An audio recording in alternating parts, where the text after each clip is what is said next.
ஆண்டவராகிய இயேசுவின் நாமத்தினாலே உங்கள் அனைவருக்கும் நான் வாழ்த்து சொல்கிறேன். இந்த அருமையான மாலை வேளையிலே உங்களோடு சேர்ந்து ஆண்டவரை தொழுது கொள்ளும்படியான ஒரு நல்ல பாக்கியத்தை ஆண்டவர் தந்தார். அதற்காக ஆண்டவருக்கு நன்றி சொல்ல நான் கடமைப்பட்டிருக்கிறேன். இந்த மாலை வேளையிலே இப்படிப்பட்ட ஒரு கூட்டங்களில் வந்து ஆண்டவருடைய வார்த்தையை சொல்லக்கூடிய ஒரு கிருபையை தந்த தெய்வத்திற்கு நன்றி சொல்கிறேன். அருமையான போதரையா எல்லாருக்கும் நான் நன்றி சொல்ல கடமைப்பட்டிருக்கிறேன். ஐயா என்னை பற்றி சொன்னார்கள், நான் சாதாரண ஒரு மனுஷன். நான் இப்போது உங்கள் போதவருடைய பிரசங்கத்தை கேட்க நான் இப்போது ஆவலாக இருக்கிறது உண்டு. ஆனால் ஒரு முறை கூட நான் போதவருடைய பிரசங்கத்தை நான் இன்னும் கேட்கவில்லை. ஏனென்றால் அவர்கள் என்னை அழைக்கும் போது நான் அவருடைய பிரசங்கத்தை கேட்க வாய்ப்பில்லை. ஆனால் அவருடைய நூல்கள் எனக்கு ரொம்ப பிரயோஜனமாக இருக்கிறது உண்டு. அவர்கள் சிலுவை குறித்து ஒரு நூல் அருமையாக எழுதியிருந்தார்கள். அதை அடிப்படையாக வைத்து அநேக ஆண்டவருடைய செய்தியை நான் அநேகருக்கு சொன்னது உண்டு. ஆகவே ஆண்டவருக்குள் ஒரு நல்ல ஒரு போதகரை ஆண்டவர் நம்ம தந்திருக்கிறார். ஆண்டவருக்கு நன்றி சொல்கிறேன். உங்களுடைய ஜெபம் எனக்கு தேவை. ஐயா கேட்கும்போது நான் சொன்னேன், இந்த சபைக்கு வந்த ஞாபகம் இல்லை என்று. ஆனால் அருமையான சகோதரர்கள் சொன்னார்கள், ஒரு 10-12 ஆண்டு முன்பாக வந்திருக்கிறோம் என்று. என மறந்துவிட்டது, தயவுசெய்து மன்னித்துக் கொள்ளுங்கள். அப்பொழுது ஒரு இங்கே இருந்ததாக சொல்கிறார்கள். ஒருவேளை வந்திருப்பேன், எனக்கு அதிகமான மெமரி இல்லை. என்னடா வயதாக வயதாக வயதாக இயேசு சுவாமியை தவிர மற்ற எல்லாம் மறந்து போகுது இல்லையா? ஆகவே உங்களுடைய ஜெபம் எனக்கு மிகவே தேவை. நானும் உங்களுக்காக ஜெபம் செய்வேன். கண்களை மூடி நாம் ஜெபம் செய்வோம். அன்பின் பிதாவே, இந்த அருமையான மாலை வேளைக்காக ஜெபிக்கிறோம். இந்த மாலை வேளையிலே திருமறை செய்தியை திருமறையிலிருந்து எங்களுக்கு தர நாங்கள் பிரார்த்தனை செய்கிறோம். கேட்கிறவர்கள் உம்முடைய ஜனங்கள், சொல்லுகிறவன் உம்முடைய அடியான், சொல்லப்படுகிற வார்த்தைகள் உம்முடைய வார்த்தைகள். ஆகவே தூய ஆவியினால் எங்களை ஆட்கொண்டு வழி நடத்தும். இயேசுவின் நாமத்தில் ஜெபிக்கிறோம் ஜீவனுள்ள பிதாவே, ஆமென். மறுபடியும் ஆண்டவருடைய நாமத்திலே உங்களை நான் வாழ்த்தி வரவேற்கிறேன். பேக் டு த பைபிள் என்று சொல்வார்கள். சத்திய வசனத்தின் மூலமாக ரேடியோவிலும் தொலைக்காட்சியிலும் ஆண்டவருடைய வார்த்தையை சொல்ல இந்த நீசனுக்கு ஆண்டவர் நல்ல பாக்கியம் கொடுத்தார். அந்த சத்தியவச நிகழ்ச்சியிலே பாகவதர் வேதராய் சாஸ்திரி அவர்கள் பேசுவார்கள். அருமையான சகோதரர் டாக்டர் புஷ்பராஜ் அவர்கள் பேசுவார்கள். அதே சமயத்தில் தியோடர் வில்லியம்ஸ் அண்ணன் அவர்கள் பேசுவார்கள். பிரகாஷ் ஜூடியான் பேசுவார்கள். இதிலே பிரகாஷ் ஜூடியானும் அங்கே அருமையான போதகர் தியோடர் வில்லியம் இறந்து போனார்கள். ஆகவே ஆண்டவருடைய இவனாலே போதகர் தியோடர் வில்லியம்ஸ் மூலமாக இந்த பேக் டு த பைபிளுக்கு நான் அறிமுகம் செய்யப்பட்டேன். ஆகவே அதிலிருந்து ஆண்டவருடைய வார்த்தையை நான் சொல்லி வருகிறேன். தொலைக்காட்சியிலே அங்கே தமிழர் டிவியிலே ஒவ்வொரு திங்கட்கிழமை காலையிலே 6:30 பார்க்கலாம். அதே சமயத்திலே சத்தியம் டிவியிலே ஒவ்வொரு வெள்ளிக்கிழமையும் காலையிலே 5:30 6 மணி வரை கேட்கலாம். அவர்கள் வாய்ப்பு இருந்தால் கேளுங்கள். நான் சாஸ்திரியார் மாறி மாறி ஆண்டவருடைய வார்த்தைகளை பேசி கொண்டிருப்போம். இன்றைக்கு திருச்சபையினுடைய ஒழுங்கிலே இது ஒரு முக்கியமான நாள். என்ன நாள் என்று நமக்கு நன்றாக தெரியும். பெரிய வியாழன் என்று சொல்வார்கள், அல்லது கட்டளை வியாழன் என்று சொல்வார்கள், அல்லது திருவிருந்தை ஆண்டவர் ஆயத்தம் பண்ணின ஒரு நாள் என்று சொல்வார்கள். ஆகவே இந்த நாள் திருச்சபையிலே மிக முக்கியமான ஒரு நாள். அதை பவ்யமாக நாம் கொண்டாட நாம் அழைக்கப்படுகிறோம்.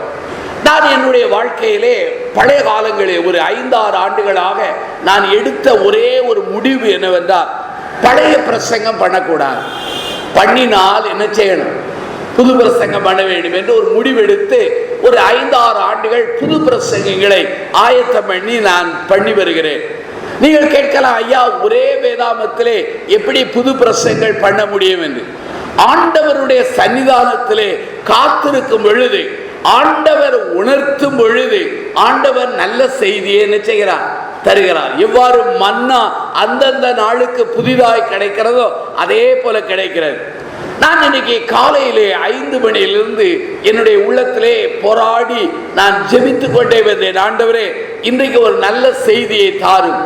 ஆனா இந்த செய்தி உண்மையாகவே இந்த நாளுக்குரிய செய்தியாக இருக்க வேண்டும் என்று பிரார்த்தித்தேன்.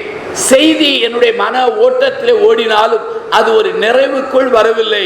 பிறகு உட்கார்ந்து பிரார்த்தித்தேன். ஆண்டவர் வசனத்தை வாசித்த பொழுது ஒரு சிந்தனையை கொடுத்தார். அதை மாத்திரம் சொல்லி நான் முடிக்க விரும்புகிறேன். ஆகவே வேகமாய் நான் பிரசங்கம் பண்ணவில்லை, ரொம்ப சரியான நேரத்திலே நான் முடித்து விடுவேன். இந்த நாள் கட்டளை வியாழன் அல்லது திருவிருந்தை ஆயத்தம் பண்ணின நாள் அல்லது பெரிய வியாழன் என்று பலர் சொல்வார்கள். இந்த வியாழக்கிழமை அன்றைக்கு நம்முடைய அருளாளராகிய இயேசுவின் வாழ்க்கையிலே ஏராள சம்பவம் இருக்கிறது. அந்த சம்பவங்கள் எல்லாவற்றையும் சிந்தித்தால் இரவு 12 மணி ஆகும் இல்லையா? இரவு 12 மணி ஆகும். அப்படி நான் உங்களை விடுவதில்லை. என்னுடைய செய்தி ஏறக்குறைய ஒரு 35-40 நிமிடங்களுக்குள் நான் முடித்து விடுவேன். நீங்கள் பயப்பட வேண்டாம். ஆகவே ஆண்டவர் என்னுடைய உள்ளத்திலே கொடுத்த திருமறை செய்தி என்ன தெரியுமா? 1 பேதுரு 2ஆம் அதிகாரம் 21. ஒருவர் நிறுத்தி வாசியுங்கள். 1 பேதுரு 2ஆம் அதிகாரம் 21 வாசிக்கலாம். இதற்காக நீங்கள் அழைக்கப்பட்டீர்கள், ஏனெனில் கிறிஸ்துவை உங்களுக்காக பாடுபட்டு நீங்கள் தம்முடைய அடிச்சுவடுகளை தொடர்ந்து வரும்படி உங்களுக்கு மாதிரியை என்ன செய்தார்? வைத்து போனார். நம்முடைய ஆண்டவராகிய இயேசுவானவர் எனக்கும் உங்களுக்கும் எதை வைத்தார்? மாதிரியை வைத்தார். மாதிரி கணக்கு படிக்கிறவர்களுக்கு தெரியும். ஒரு மாடல் கணக்கை ஆசிரியர் செய்து கொடுப்பார்கள். கணக்கை புரியாதவர்கள் அந்த மாடல் கணக்கே உருதட்டுவது உண்டு இல்லையா? அப்படி உருதட்டி செய்வது உண்டு. அப்படி செய்தவர்களுக்கு அது சிங்கிள் டிஜிட் 2 மார்க் 3 மார்க் தான் வரும். மாடலை புரிந்து கொண்டால்தான் மற்ற கணிதத்தை நம்மால் செய்ய முடியும். நமக்கு மாடல் யார்? நான் அல்ல உங்களுக்கு மாடல், அல்லது இன்னொரு ஊழியனும் அல்ல, அல்லது ஒரு பேராயர் கிடையாது. யார் மாடல் தெரியுமா? நம்முடைய அருளாளராகிய ஆண்டவராய் இயேசு ஒருவரே மாடலாயிருக்கு. ஏனென்றால் அவர்தான் பாவத்தில் விழாதவர், அவர்தான் பாவத்தை ஜெயித்தவர், அவர்தான் சாபத்தை ஜெயித்தவர், அவர்தான் இன்று வரையில் உயிரோடு இருக்கிறவர், அவர்தான் நமக்காக தன்னையே ஜீவபலியாய் கொடுத்து என்னை உங்களை மீட்டுக் கொண்ட ஒரு மாதிரியான ஆண்டவர். தமிழ் மொழி நல்ல ஒரு மொழி. ஒரே வார்த்தை பல வார்த்தையா இது அர்த்தவர். இந்த சகோதரன் ஒரு மாதிரி அப்ப என்ன அர்த்தம்? என்ன அர்த்தம்? ஐயா பிரதர் நல்ல ஆளான ஒரு மாதிரி ஆள் என்றால் கொஞ்சம் வித்தியாசமான ஆள். ஆண்டவர் ஒரு மாதிரியான ஆள் அல்ல. என்ன ஆள் தான்? மாதிரியான. அவர் மிகவும் பின்பற்றக்கூடிய மாதிரியான ஒரு நபராய் தெய்வமாய் இருக்கிறார். பேதுரு எழுதுகிறார், கிறிஸ்து எனக்காக உங்களுக்காக பாடுபட்டு அவருடைய அடிச்சுவடுகளை பின்தொடர்ந்து வரும்படி அவர் நமக்கு என்ன வைத்தார்? மாதிரி வைத்தார்.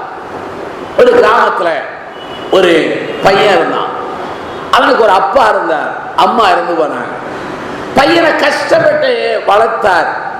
பையனுக்கு ஒரு 8-9 வயசு இருக்கும். ஒரு நாள் மாலையிலே ஒரு இடத்துக்கு போய்விட்டு சீக்கிரம் வருவேன் என்று அவர் சொல்லிவிட்டு போனார். பையன் தனிமையா உட்கார்ந்து இருந்தான். அதாவது மாலை வேளை. போனவர் அரை மணி நேரம் வரவில்லை. வெளியே மழை அன்றாக தூத்து கொண்டிருக்கிறது. அந்த மழையினாலே மண்ணெல்லாம் ஈரமாயிருக்கிறது. தகப்பன் வரவே இல்லை. நின்று பார்த்தான், ஏமாந்து பார்த்தான். வெளியே பார்க்கிறான், தகப்பனுடைய கால்கள் அந்த மணலிலே அங்க மழை பட்டால் அப்படி புதிந்திருந்தது. அந்த கால் மேலே தன் காலை வைத்து அப்படியே நடந்து போனான். ஏனென்றால் அவர் போன இடத்துக்கு வழி இருந்து அது எங்க இருந்தனா நேரா ஒரு சாராய கடையில போய் நினைச்சு. எங்க நினைச்சு? இப்படி மாதிரி ஆண்டவர் நமக்கு உங்களுக்கு வைக்கவே அல்ல. வெற்றி உள்ள வாழ்க்கை. 3 குறிப்புகளை சொல்கிறேன். யோவான் நற்செய்தி நூல் எடுங்கள். யோவான் நற்செய்தி நூலை நாம் எடுக்கலாம். அதிலே 13ஆம் அதிகாரம் என்று எண்ணுகிறேன். யோவான் 13ஆம் அதிகாரம். அந்த 13ஆம் அதிகாரத்திலே 1 நாம் 17 வாக்கியங்களை நீங்கள் குறித்து வைத்துக் கொள்ளுங்கள். இங்கே நம்முடைய ஆண்டவராகிய இயேசுவானவர் அங்கே என்ன செய்கிறார்? தன்னுடைய வஸ்திரத்தை கழற்றி ஒரு சீலையை எடுத்துக்கொண்டு துணியை கட்டி கொண்டு ஒரு பாத்திரத்திலே தண்ணீரை எடுத்து ஒவ்வொருடைய சீடருடைய கால்களை என்ன செய்தார்? கழுவ தொடங்கினார். அவர் கழுவ தொடங்கும் போது பேதுரு சொல்கிறார், நீர் என் கால்களை கழுவவே கூடாது. ஆண்டவர் சொல்கிறார், நான் உன் கால்களை கழுவவில்லை என்றால் என்னிடத்திலே உனக்கு என்ன இல்லை? பங்கு இல்லை. உடனே அவன் சொல்கிறார், பங்கு இல்லை என்று சொன்ன உடனே பேதுரு சொல்கிறான், ஆண்டவரே, என் கால்களை மாத்திரமல்ல, என் தலை, கைகள், கால்கள் எல்லாவற்றையும் கழுவும் என்றார். உடனே ஆண்டவராய் இயேசு சொன்னார், சுத்தமாய் இருக்கிறவன் கால்களை மாத்திரம் கழுவினால் போதுமே என்று சொல்லுகிறார். சொல்லிவிட்டு ஆண்டவர் சொன்ன ஒரு வார்த்தை என்ன? போதகர் மறுபடி தன் எல்லாருடைய கால்களை கழுவிவிட்டு தன்னுடைய வஸ்திரங்களை மாற்றிவிட்டு அவர் சொல்கிறார், போதகரும் எஜமானாகிய நானே உங்கள் கால்களை கழுவினேன். ஆகவே இந்த மாதிரியை நீங்கள் என்ன செய்யுங்கள்? பின்பற்றுங்கள். எடுங்கள், யோவான் 13 எடுங்கள். யோவான் 13ஆம் அதிகாரத்தை எடுங்கள். 15 ஒருவர் வாசிக்கலாம். நான் உங்களுக்கு செய்தது போல நீங்களும் செய்யும்படி உங்களுக்கு மாதிரியை என்ன செய்யுங்கள்? மாதிரியை நாம் என்ன செய்ய வேண்டும்? நான் காண்பித்தேன் என்றார். இதில் நான் கற்றுக்கொள்ள வேண்டிய முதல் பாடம் என்ன தெரியுமா? New model server. அதாவது புதிய மாதிரியான பணியாளாக ஆண்டவர் இருக்கிறார். ஆண்டவர் யார் நமக்கு தெரியும்? தெய்வம். ஆண்டவர் யார்? தெய்வகுமாரன். ஆண்டவர் யார்? பஸ்கா ஆட்டுக்குட்டி. ஆண்டவர் யார்? நம்முடைய ரட்சகர். அவருடைய நாமம் அல்லாமல் நமக்கு மீட்பு என்பது இல்லவே கிடையாது. ஆனால் இந்த ஆண்டவர் என்ன செய்தார்? தன்னுடைய சீடர்களுக்கு ஒரு மாதிரியை செய்து காண்பித்தார்.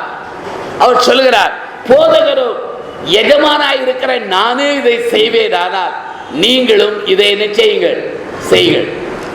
மதுரை பேராயத்திலே, மதுரை தென்னிந்திய திருச்சபையின் பேராயத்திலே தவராஜி டேவிட் என்கிற ஒரு பிஷப் இருந்தார். அவர் இந்த பெரிய விளைக்கிழமை, இந்த பெரிய வியாழக்கிழமை இன்றைக்கு கத்தீட்ரல் பேசுவார். பேசும்போது ஒரு 12 பேரை தேர்ந்தெடுத்து அவருடைய கால்களை என்ன செய்வார்? கழுவார். அந்த 12 பேர் யார் என்பதிலே ஒரு போட்டி பொறாமை வரும், பெரிய யுத்தமே வந்துடும். அவர் 12 பேரை மாத்திரம் கழுவார், எப்போதும் கழுவ மாட்டார். ஆனா இங்கே பாருங்கள், நம்முடைய ஆண்டவர் 12 பேர் வென்றால் பேதுருவையும் கழுவினார், யூதாசையும் கழுவினார், எல்லாருடைய கால்களையும் கழுவி அவர் செய்கிறார். அப்படியானால் இதிலே நம்முடைய ஆண்டவருடைய அன்பு அங்கு வெளிப்படுகிறது. யோவான் 13ஆம் அதிகாரம் 1 பாருங்கள். அவர் அவர்களிடத்தில் அன்பு வைத்தபடியே முடிவுபெறிந்தும் அவர்களிடத்தில் என்ன செய்தார்? அப்படியானால் இந்த ஹம்பிள் சர்வெண்டாக இருக்கிற நம்முடைய தெய்வம், அவர் அன்பிலே தடுமாற்றம் கிடையாது. அதே சமயத்தில் அங்கே 3வது வாக்கியம் சொல்கிறது, அவர் தன் வேலை வந்தது என்று எல்லாவற்றையும் அறிந்து, அப்படியானால் தன் வாழ்க்கையை நன்றாக அறிந்த ஒரு தெய்வம்.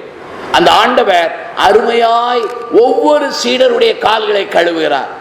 யூத பாரம்பரியத்தில் ஒரு யூதனுடைய வீட்டுக்குள்ளே நாம் போகும் பொழுது அந்த வீட்டினுடைய எஜமான் விருந்தினருடைய கால்களை கழுவ மாட்டாராம்.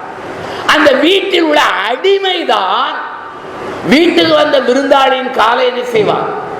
அப்படியே ஆண்டவர் எப்படி செய்தார்? தன்னை ஒரு அடிமையாக எண்ணி அந்த கால்களை கழுவுகிறார். அருமையான உள்ளே இங்கே பாருங்கள், நம்முடைய ஆண்டவர் ஒரு அருமையான நியூ மாடல் சர்வீஸ் அல்லது நியூ மாடல் சர்வன் என்று சொல்லலாம். என்னுடைய வாழ்க்கையிலும் உங்களுடைய வாழ்க்கையிலும் நாம் செய்ய வேண்டிய ஒரு மாதிரி என்ன? ஆண்டவர் சொல்கிறார், நான் இதை செய்து அதே போல ஒருவர் என்ன செய்யணும்? நம்ம சபை மக்கள் கிறிஸ்தவர்கள் காலை கழுவ வேண்டாம், காலை வாராமல் இருந்தாலே போதும், இல்லையா? காலை கழுவ வேண்டாம், காலை வாராமல் இருந்தால் போதும். இங்கே பாருங்கள், ஆண்டவர் சொல்கிறார், நான் உங்களை கழுவினது போல நீங்களும் ஒருவர். அப்ப என்ன அர்த்தம்? ஒருவருக்கு ஒருவர் அடிமை போல சேவை என்ன செய்யணும்? ஒரு சர்ச்சைக்கு நான் போயிருந்தேன். அந்த சர்ச்சில் ஒரு ஆர்கன் இருந்துச்சு. ஆர்கனை யார் போடணும் பெரிய சண்டை. ஆர்கனை ஒருத்தர் சொன்னார் நான் தான் போடுவேன், அடுத்தவர் சொன்னார் ஆண்டவர் என் வெளிப்படுத்தினார் நான் தான் போடுவேன். ரெண்டு பேரும் சொல்லுகிறார்கள் ஐயா ஆண்டவர் தான் வெளிப்படுத்தினார். பெரிய பிரச்சனை. நான் கன்வென்ஷன் போனேன், என்கிட்ட வந்தாங்க ஐயா இந்த பிரச்சனை எப்படியாவது தீருங்க. நான் சொன்னேன் ஐயா என்னால பிரச்சனை தீர்க்க முடியாது, என்ன பிரச்சனை என்று சொன்ன அவர் சொன்னார்கள் இப்படி ஆர்கனு. நான் சொன்னேன் ஒரு வாரம் நீங்கள் போடுங்கள், அடுத்த வாரம் என்ன செய்யுங்கள். அது சொன்ன செத்தாலும் அது முடியாதுன்னா. அப்ப நான் சொன்ன ஒரு வழி இருக்கு, ரெண்டு பேரும் ஒத்து வராதனால ஆர்கனை தூக்கி வெளியே எரிஞ்சிருங்க. ஏன் தெரியுமா, ஆர்கனை வச்சு தானே சண்டை, ஆர்கன் இல்லைன்னா பிரச்சனையே. அப்ப யாருக்குமே சபையிலோ அல்ல கிறிஸ்தவ மக்கள் மத்தியிலோ விசுவாசிகளிலோ குடும்பங்களிலோ நாங்கள் அடிமையை போல ஒருவருக்கு ஒருவர் வேலை செய்ய வேண்டும், பணிவிடை செய்ய வேண்டுங்கிற மனப்பான்மை வர வர வர வர என்ன செய்து குறை. ஆனால் இந்த கர்த்தருடைய நாளிலே நாம் ஜெபிக்க வேண்டும், ஆண்டவரே எனக்கு அந்த மனப்பான்மை என்ன செய்யும், அடுத்தவர்களுக்கல்ல எனக்கு தாரும், அதை நாம் கேட்க வேண்டும். இங்கே ஆண்டவர் சீமோனை பார்த்து சொல்லுகிறார், சீமோனை பார்த்து அவன் கால்களை கழுவும் போது அவன் சொல்லுகிறார் நீர் என் கால்களை கழுவ நான் இடம் கொடுப்பதில்லை என்று சொல்லி ஸ்டபன், அதாவது முரட்டுத்தனமாய் நிற்கும்போது ஆண்டவர் சொல்கிறார் நான் உன் கால்களை கழுவவில்லை என்றால் என்னிடத்தில் பங்கு இல்லை என்று சொன்ன உடனே அவன் வாழ்க்கையில் இந்த ஸ்டபனஸ்ல இருந்து சப்மிஷனுக்கு வரான், பிடிவாதத்திலிருந்து அவன் ஆண்டவரிடத்திலே அர்ப்பணத்துக்கு அவன் வருகிறவனாயிருக்கிறான். அருமையானவர்களே, இங்கே ஆண்டவர் ஒரு மாதிரியை வைக்கிறார், அந்த மாதிரியை நாம் கை கொள்ள வேண்டும் என்று தூண்டுகிறார். அப்படி கை கொள்வோமானால் நமக்கு என்ன பிளெஸிங் கிடைக்கும் பாருங்க. யோவான் 13:17 பாருங்கள். நீங்கள் இவைகளை அறிந்திருக்கிறபடினால் இவைகளை செய்வீர்கள் என்றால் எப்படி இருப்பீர்கள், எப்படி இருப்பீர்கள். அப்ப ஆசீர்வாதமாக பாக்கியவானா இருக்கணும்னா ஒருவருக்கு ஒருவர் அடிமை போல் என்ன செய்யணும், பணி செய்ய வேண்டும். அப்படியானால் இந்த கர்த்தருடைய நாளிலே நாம் கற்றுக்கொள்ள வேண்டிய முதல் பாடம் என்ன, இயேசுவானவர் அடிமை போல ஒருவருடைய கால்களை கழுவத்தக்கதாக தன்னை அடிமை ரூபம் எடுத்து தன்னை தாழ்த்தி அவர் செய்வார் என்றால் நாம் எவ்வளவு செய்ய வேண்டும்.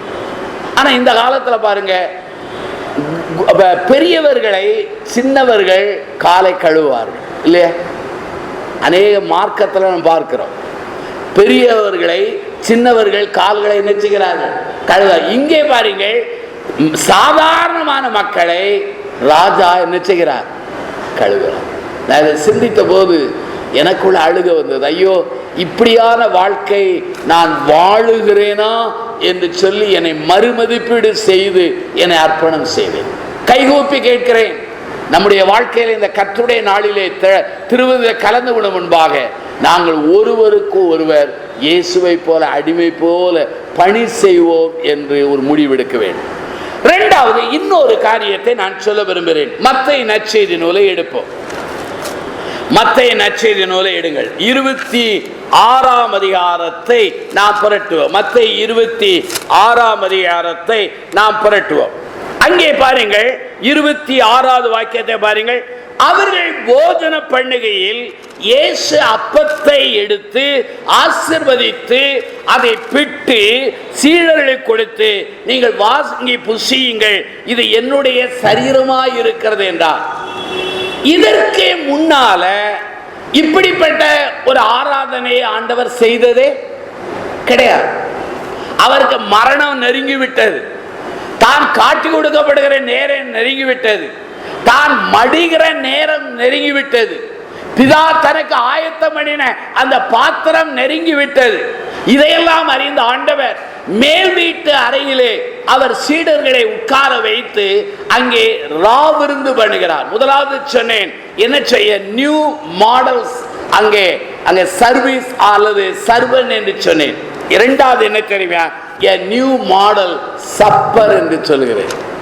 ஆண்டவர் உருவாக்கின ஒரு புதிய ராவிருந்து. இந்த ரா விருந்திலே அப்பத்தை எடுக்கிறார், என் சரீரம் என்றார். அங்கே அங்கே பாத்திரத்தை எடுத்தார், இது என் இரத்தம் என்று சொன்னார்.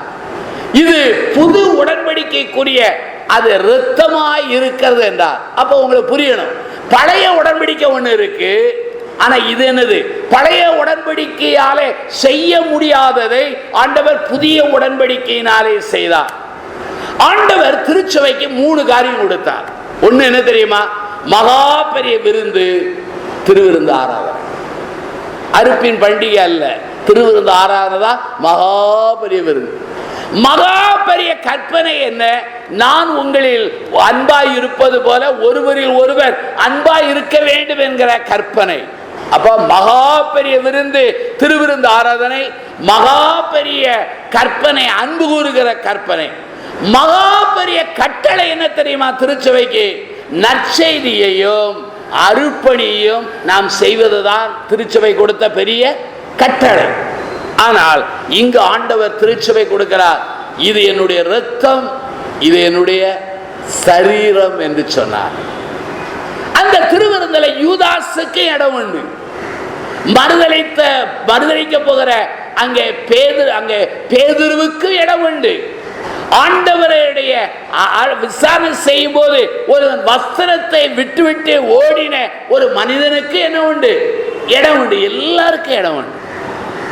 ஆகவே திருவிருந்து ஆண்டவர் உருவாக்கின ஒரு புதிய விருந்தார். முதலாவது புதிய அங்கே சேவையை சொன்னேன், புதிய விருந்தை சொல்கிறேன். இந்த விருந்து மிக முக்கியமான ஒரு விருந்தாக அது காணப்படுகிறது. மிக முக்கியமான ஒரு விருந்தாக அது காணப்படுகிறது. இந்த விருந்தை நீங்கள் படிக்க வேண்டும் என்றால் 1 கொரிந்தியரின் புத்தகத்தை எடுங்கள். 1 கொரிந்தியரின் புத்தகத்தை எடுங்கள். 11ஆம் அதிகாரத்தில் 24 பாருங்கள். அங்கு 3 வார்த்தை வருகிறது. அங்கே நினைவு கூறும்படி இதை செய்யுங்கள். திருவிருந்தை நாம் ஏன் கை கொள்கிறோம்? கிறிஸ்துவை நினைவு கூற நாம் அழைக்கப்பட்ட ஒரு விருந்து. கிறிஸ்துவின் மரணத்தை நினைவு கூற அழைக்கப்பட்ட விருந்து. கிறிஸ்துவின் வருகையின் மட்டும் அதை கை கொள்ளக்கூடிய விருந்து என்று அங்கே 1 கொரிந்தியர் 11 வாசிக்கிறோம். பாருங்கள், 24 பாருங்கள். தோத்திரம் பண்ணி அதை பிட்டு நீங்கள் வாங்கி புசியுங்கள், இது உங்களுக்காக பிற்கப்படுகிற என்னுடைய சரீரமாய் இருக்கிறது, என்னை நினைவு கூறும்படி இதை என்ன செய்யுங்கள். ஆண்டவரை நினைவு கூறுவதற்காக செய்யப்பட்ட ஒரு விருது. அடுத்தது பாருங்கள், 25 வருகிறது. அவரை அங்கே 26 வருகிறது. அவருடைய மரணத்தை நினைவு கூறுகிற விருந்து. 3வது அவருடைய வருகையை மட்டும் நடைபெறுகிற விருந்து. சில சபையிலே சபை உற்சாகம் இருந்தால் கன்வென்ஷன் கூட நடக்கும். சில சமயத்தில் சபை உற்சாகம் இல்லை என்றால் வருஷம் கன்வென்ஷன் கூட்டம் ரத்து செய்யப்படும். ஆனா திருவிருந்து மாத்திரம் சபையில ரத்து செய்யவே படாது. இயேசு சுவாமியினுடைய 2வது வருகையின் பரியந்தம் திருவிருந்து வரும். தமிழ்நாட்டில் தென்னிந்திய திருச்சபையில வருஷத்துக்கு 3 முறை திருவிருந்து எடுத்தால்தான் ஓட்டு போடும் தகுதி உண்டு. ஆனால் சிலர் 3 தடவை எடுத்து ஓட்டுக்காக திருவிருந்து எடுக்கிறவர்களும் உண்டு. ஆனா பைபிள்ல ஓட்டுக்குன்னு போடல. என்ன போட்டிருக்கு?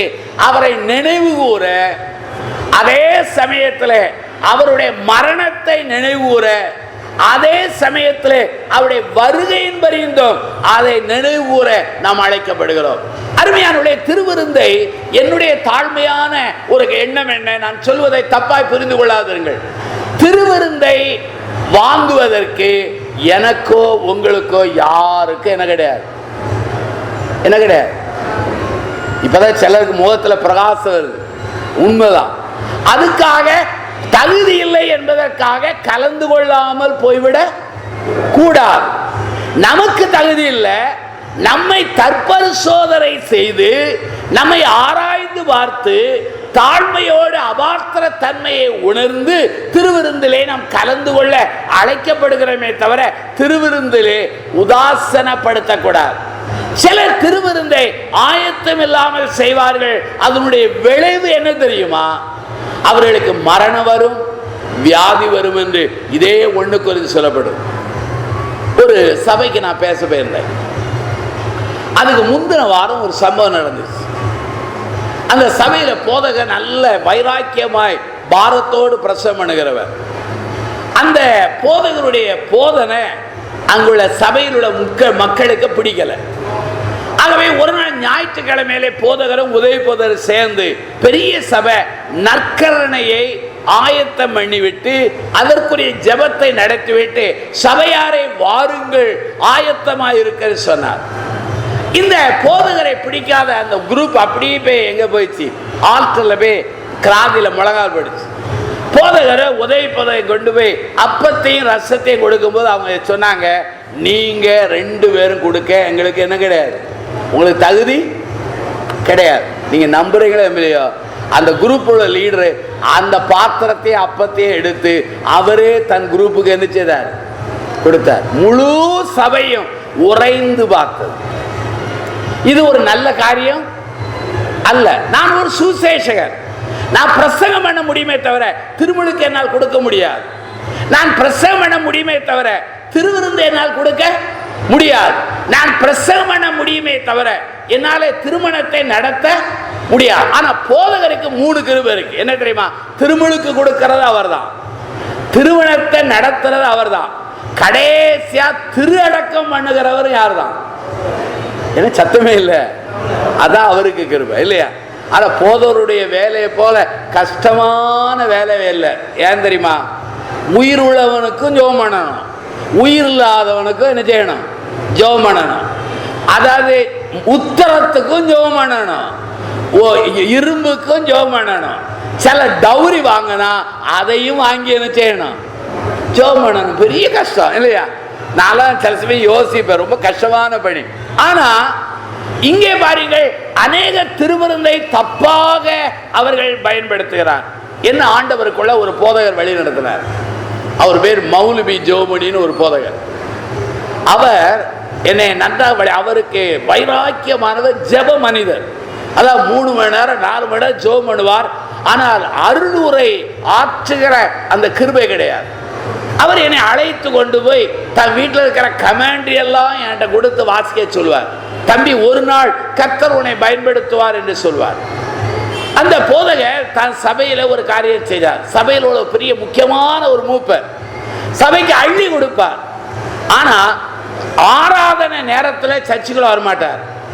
கம்யூனியன் சர்வீஸ் வரும்போது அதுவரையும் வெளியே நின்று நல்ல பீடி குடிப்பார்.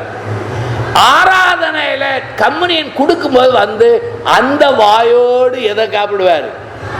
ஒரு நாள் போதகர் அவரை கூப்பிட்டு தனியா சொன்னார், நீ தயவு செய்து அதை விட்டு விடுங்கள், அது நல்லதல்ல, அதை விட்டு விடுவது நல்லது. இல்லை என்றால் கர்த்தருடைய திருவிருந்து ஆராதனையிலேயாவது அதை நீ அவாய்ட் பண்ணலாம், நல்லது. நீ எவ்வளவோ சொன்னார், கேட்கல. ஒரு நாள் நற்கரணை ஆராதனை நடந்தது. அந்த போதகர் நற்கரணை நடத்தினார். சபையார் எல்லாரும் வந்து கலந்து கொண்டார்கள். நான் சொல்லுகிற அந்த முக்கியமான ஆள் வெளியே நின்று புகைப்பிடித்துக் கொண்டிருந்தார். கடைசியா புகையை தம் இழுத்து அந்த சிகரெட்டை கீழே நசுக்கி விட்டு நேராய் வந்தார். போதகர் கடைசியா கம்யூனியன் கொடுக்கணும். அந்த முன்னால போனார். போதகர்கிட்ட போய் அந்த கம்யூனியன் எடுக்க போகிறார். போதகருக்கு ஒரு பாரம், இவரை திருத்தணும். ஆனா யார் எந்த போதகரும் செய்ய மாட்டார். அப்பத்த அவர் கையில கொடுக்கிறவங்க கொடுத்தாரே தவிர கொடுக்கவே இல்லை. அவர் கையில கொடுக்கலன்னு அவருக்கும் தெய்வத்துக்கு தான் தெரியுமே தவிர வேற யாருக்கும் தெரியாது. அதே போல ரச பாத்திரத்தை, திராட்சை ரச பாத்திரத்தை வாய்க்குள்ளே கொண்டு போனாரே தவிர கொடுக்கவே இல்லை. முடிச்சிட்டார். ஆராதனை முடிஞ்ச உடனே போதகர் மனசு திக்கு இருக்கு, நீங்க என்ன நடக்க போறோம். ஆனா அந்த மனிதன் வெளியே போய் மனங்கசந்து அழுதான். ஐயோ, திருவிருந்தை பெறக்கூடாத தகுதியற்ற நிலையில் அழுது புலம்பி உணர்த்தப்பட்டு மன்னிப்பு வாங்கி அந்த தீய பழக்கத்தை விட்டு பிறகு போதகருக்கு ஒத்தாசையா இருந்தான். ஆனா இப்படி யாராலும் செய்ய முடியாது, நம்மளால் முடியாது. அவர் செய்தார். அவர் அந்த போதகர் சொன்னதை சொல்கிறார். ஆகவே திருவிருந்து என்பது ஆண்டவரை நினைக்கிற ஆராதனை, ஆண்டவருடைய மரணத்தை நினைக்கிற ஆராதனை, ஆண்டவருடைய வருகையை எதிர்பார்க்கிற ஆராதனை. இன்னும் சொல்ல வேண்டும் என்றால் ஆண்டவருடைய வேதனையை நினைவுறுகிற ஆராதனை, பாடுகளை நினைவுறுகிற ஆராதனை, ஆண்டவர் ஜெயம் பெற்றதை அல்லது மீட்பை பெற்ற அதாவது மீட்பை சம்பாதித்த ஒரு ஆராதனை திருவிருந்து ஆராதனை என்று நினைவுறலாம். மூன்றாவது, ஆண்டவர் ஒரு நாளிலே மகிமையாய் வெளிப்படுவார் அல்லவா, அதை நினைவு கூர்ந்து தொடர்ந்து கடைபிடிக்கிற ஆராதனை திருவிருந்து ஆராதனை. ஆகவே சொன்னேன், a new model servant or service சொன்னேன், a new model supper சொன்னேன். இன்னைக்கு திருவிருந்த கலந்து கொள்ளும் போது, சுவாமி எனக்கு தகுதியே கிடையாது, ஆனால் என்னை தாழ்த்தி ஒப்பிடுகிறேன், என்னென்ன கெட்ட பழக்கம் இருந்தாலும் இன்றோடு அதை என்ன செய்கிறேன், விட்டு விடுகிறேன். மாரி காலம் வந்தது, கோடை காலம் வந்தது, நாமோ இன்னும் ரட்சிக்கப்படவே இல்லை. லெந்து காலம் ஆரம்பித்தது, இன்னும் முடிய போகுது இல்லையா? ஆனா இன்னும் நான் மாறலைன்னா இந்த லெந்து காலத்தின் அருமையை நான் உணரவில்லை என்று அர்த்தம். ஆகவே இந்த நாளிலே ஆண்டவர் கரநீட்டி அழைக்கிறார். ஒரு புதிய நியூ மாடல், அங்கே சர்வீஸ் ஆர் சர்வன் என்று சொன்னேன், a நியூ மாடல் சப்பர் என்று சொன்னேன். மூணாவது ஒரு கடைசி காரியத்தை நான் விளக்க விரும்புகிறேன். கடைசி காரியத்தை நான் விளக்க விரும்புகிறேன். அது என்ன என்றால் அதை நான் சொல்ல விரும்புகிறேன். மத்தேயு எடுங்கள், 26ஆம் அதிகாரத்தை நாம் எடுப்போம். மத்தேயு 26ஆம் அதிகாரத்தை எடுங்கள். அங்கே பாருங்கள், 37 பாருங்கள், 36. மத்தேயு 26:36 வாசிக்கலாம் ஒருவர். அப்பொழுது இயேசு அவளுடனே கெத்செமனே எனப்பட்ட இடத்திற்கு வந்து சீஷர்களை நோக்கி, நான் அங்கே போய் ஜெபம் பண்ணுங்கள், நீங்கள் இங்கே என்ன செய்யுங்கள், உட்கார்ந்திருங்கள். 37 பாருங்கள். செபதியான் குமாரர் இருவரையும் கூட்டிக் கொண்டு போய், பேதுருவையும் கூட்டிக் கொண்டு போய் துக்கம் அடையவும் வியாகுலம் அடையவும் தொடங்கினார். அப்பொழுது அவர் சொல்கிறார், என் ஆத்துமா மரணத்துக்கு ஏதுவான துக்கம் கொண்டிருக்கிறது, நீங்கள் இங்கே தங்கியிருந்து என்ன செய்யுங்கள், விழியுங்கள் என்றார். ஆண்டவர் அப்புறம் போய் மோங்குப்புற விழுந்து, என் பிதாவே, இந்த பாத்திரம் என்னை விட்டு நீங்க கூடுமானால் நீங்கும்படி செய்யும், ஆகிலும் என் சித்தத்தின்படி அல்ல, உம்முடைய சித்தத்தின்படியே ஆக கடவது என்று என்ன செய்தார், ஜெபம் பண்ணினார். முதலாவது சொன்னேன், அவர் கால்களை கழுவின அனுபவம். இரண்டாவது சொன்னேன், அவர் சீடரோட அப்பத்தை பிற்கிற அனுபவம். மூணாவது ஒரு சம்பவம் என்ன தெரியுமா, கெத்செமனேலே நம்முடைய அருள்நாதர் ஜெபித்த ஒரு அனுபவம்.